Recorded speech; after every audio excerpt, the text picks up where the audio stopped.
লা তাজিরু ওয়াজিরাতুন উযরা উখরা, যেদিন ধন সম্পদ ধনরাশি আর ক্ষমতা যেদিন কোনো কাজে আসবে না, কেউ যখন কোনো সাহায্য করতে পারবে না, আল্লাহর হাবিব বলেন আমি রাসূলুল্লাহর নাম মুবারক শোনার পরে বৃদ্ধাঙ্গুলের মধ্যে চুমা দিয়া চোখের মধ্যে মাসা করার কারণে আমি রাসূলুল্লাহ হাসরের ময়দানে তাকে চিনব, আমার কাছে আনবো, আমি রাসূলুল্লাহ তাকে শাফাত করে করে আল্লাহর জান্নাতে পৌঁছায় দিব।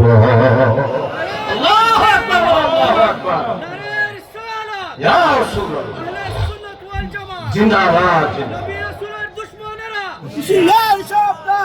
অতএব দৌলতপুরবাসী বেদাত বলে বাদ দিয়ে দিবেন, এটা দুনিয়ার কোন মৌলবী সাহেব করে না, এটা সিদ্দিকে আকবর কর্তৃক সংঘটিত ঘটনা।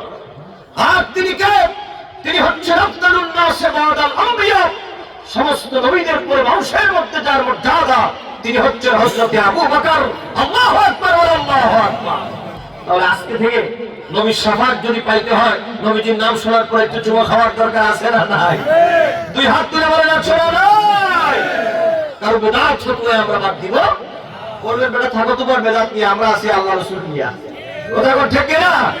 খালি বেদাত, খালি বেদাত, এটা নাই সেটা নাই, এই নাই সেই নাই, নামাজের আগে পিছে সুন্নত নাই, দোয়া নাই, সিন্দি নাই, বিরাত নাই, কিয়াম নাই, মনে হয় তার বাপ দাদা সারা ইসলামে আর কিচ্ছু নাই।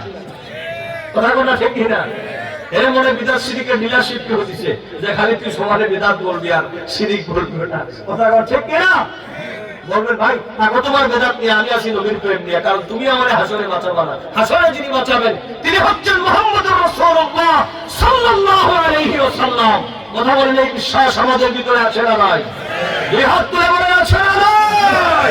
নারে তাকবীর, আল্লাহু আকবার, নারে রিসালাত।